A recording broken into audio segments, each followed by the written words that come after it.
Welcome friends, आज के video में हम देखेंगे हिंदी के टॉप 30 क्वेश्चन जो कि आपके एग्जाम में पूछे जाने की बहुत ज़्यादा संभावना है। दोस्तों, इस वीडियो से आपके एग्जाम में 2 से 3 मार्क्स तक पूछे जाने की संभावना है, इसलिए जितना हो सके इस वीडियो को अपने दोस्तों में भी शेयर करें। तो चलिए मैं इस वीडियो को शुरू करता हूँ। आज का हमारा पहला प्रश्न है, सदाचार में कौन सी संधि है? तो इसमें जो संधि होती है वह व्यंजन संधि होती है। दोस्तों, आप भी हमारे साथ आंसर करते चले और वीडियो के अंत में जरूर बताएं कि आपके कितने प्रश्न सही हो रहे हैं। यहाँ पे सदाचार में जो संधि था व्यंजन संधि था, यहाँ व्याख्या में आप देख लेंगे।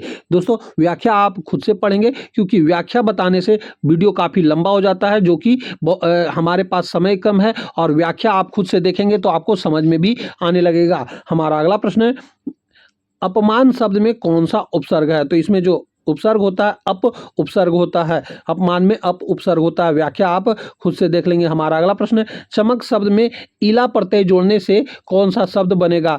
तो यह बनेगा चमकीला। दोस्तों, यह प्रश्न आपके एग्जाम में 100% पूछा जाएगा, इसलिए इसे आप नोट कर लेंगे। चमक में इला प्रत्यय जोड़ने से चमकीला बनता है। हमारा अगला प्रश्न है, खेत शब्द का तत्सम रूप क्या है? तो इसका तत्सम रूप होता है क्षेत्र। हमारा अगला प्रश्न है, हाथ से बनने वाली नाम धातु क्रिया है, तो वह है हथियाना। यहाँ पे हथियाना नाम धातु क्रिया है। व्याख्या दोस्तों आप खुद से पढ़ेंगे क्योंकि वीडियो लंबा हो जाता है व्याख्या पढ़ने से।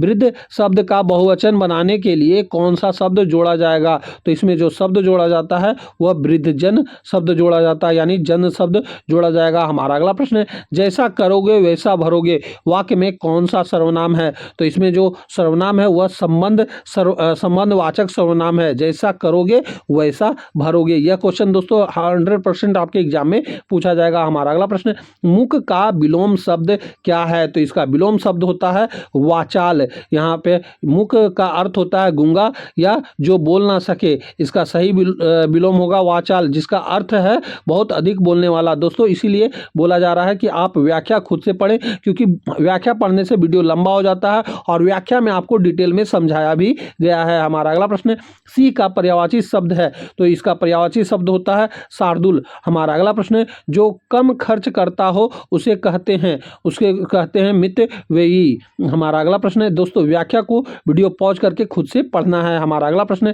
आस्तीन का सांप मुहावरे का क्या अर्थ होता है? तो इसका अर्थ होता है कपटी मित्र। हमारा अगला प्रश्न, इसमें से शुद्ध वर्तनी वाला शब्द कौन सा है? तो वह है सन्यासी। हमारा अगला प्रश्न, मित्र की भाववाचक संज्ञा है, तो वह है मित्रता। हमारा अगला प्रश्न है, एक पंथ दो काज, इस लोकोक्तिया का क्या अर्थ होता है? तो इसका अर्थ होता है एक ही प्रयास से 2 लाभ प्राप्त करना। हमारा अगला प्रश्न है, दादी से चला नहीं जाता, इस वाक्य में कौन सा वाच्य है?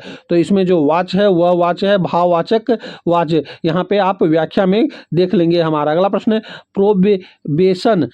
प्रोविशन के लिए सही पारिभाषिक शब्द है, तो इसका सही पारिभाषिक शब्द होता है परिवीक्षा। हमारा अगला प्रश्न है, सरोज का संधि विच्छेद क्या है? तो इसका संधि विच्छेद होता है सर जोड़ ज। ये आपको याद रखना है। दोस्तों, संधि विच्छेद से आपके एग्जाम में 3 मार्क्स तक क्वेश्चन पूछे जाएंगे, इसलिए संधि विच्छेद को आपको अच्छे से करके जाना है। हमारा अगला प्रश्न है, जिसकी कोई उपमा ना दी जा सके के लिए एक शब्द होगा, तो उसका एक शब्द होगा अनुपम। हमारा अगला प्रश्न है, अलमारी किस भाषा का शब्द है? तो यह पुर्तगाली भाषा का शब्द है। हमारा अगला प्रश्न है, वह कल जयपुर जाएगा वाक्य में क्रिया विशेषण है, तो इसमें जो क्रिया विशेषण है कल है। हमारा अगला प्रश्न है, यहाँ पे व्याख्या आप खुद से पढ़ेंगे। दोस्तों, व्याख्या से आपको काफ़ी प्रश्न डिटेल में समझाया गया है। सृष्टि का विलोम शब्द है, तो यह है प्रलय। हमारा अगला प्रश्न है, गजानन में कौन सा समास है? तो इसमें जो समास होता है वह है बहुब्रीहि समास। हमारा अगला प्रश्न है, कर का अनेकार्थिक शब्द नहीं है, तो यह है सूर्य कर का अनेकार्थिक शब्द नहीं है। बाकी सब कर का अनेकार्थिक शब्द हैं। हाथ, सूंड और टैक्स, ये सब कर के अनेकार्थिक शब्द हैं। हमारा अगला प्रश्न है, शुद्ध वाक्य का चयन करें, तो इसका सही जो चयन हो जाएगा वह हो जाएगा फलों का रस निकाला जाता है, यह सही है। बाकी तीनों गलत हैं, ये आपको याद रखना है। दोस्तों, शुद्ध वर्तनी और शुद्ध वाक्य से आपको 2 क्वेश्चन टोटल मिलेंगे एग्जाम में, इसलिए इन प्रश्नों को आप अच्छे से देख लेंगे, क्योंकि हमारे द्वारा जो भी प्रश्न बताए जा रहे हैं वह आपके एग्जाम में पूछे जाने की 100% संभावना है, इसलिए इन प्रश्नों को आप अच्छे से देख लेंगे। हमारा अगला प्रश्न है, वह बाजार गया क्योंकि उसे सामान खरीदना था, यह कौन सा वाक्य है? तो यह मिश्र वाक्य है, मतलब वह बाजार गया क्योंकि उससे सामान खरीदना था। यहाँ क्योंकि जोड़ के इसमें मिश्रण कर दिया गया है। हमारा अगला प्रश्न है, राम ने रावण को बाण से मारा। वाक्य में बाण से में कौन सा कारक है? तो यह करण कारक है, क्योंकि यहाँ से बाण से मारा जा रहा है, इसके कारण यह करण कारक हो गया। हमारा अगला प्रश्न है, यदि वर्षा होती तो फसल अच्छी होती। वाक्य में कौन सा काल है? तो यह जो काल है इसमें हेतु भूतकाल है, क्योंकि वर्षा होती तो फसल अच्छी होती। हेतु काल में इसे संभव किया जा रहा है, इसलिए यह हेतातु भूतकाल है। यहाँ व्याख्या में आप खुद से देख लेंगे। हमारा अगला प्रश्न है, अभिमानी शब्द में मूल शब्द क्या है? तो इसमें मूल शब्द होता है मान। यहाँ अभिमानी में मूल शब्द होता है मान, ये आपको याद रखना है। हमारा अगला प्रश्न है, इनमें से कौन सा बादल का पर्यायवाची नहीं है? तो नीरज जो है नीरज, यहाँ बादल का पर्यायवाची शब्द नहीं है।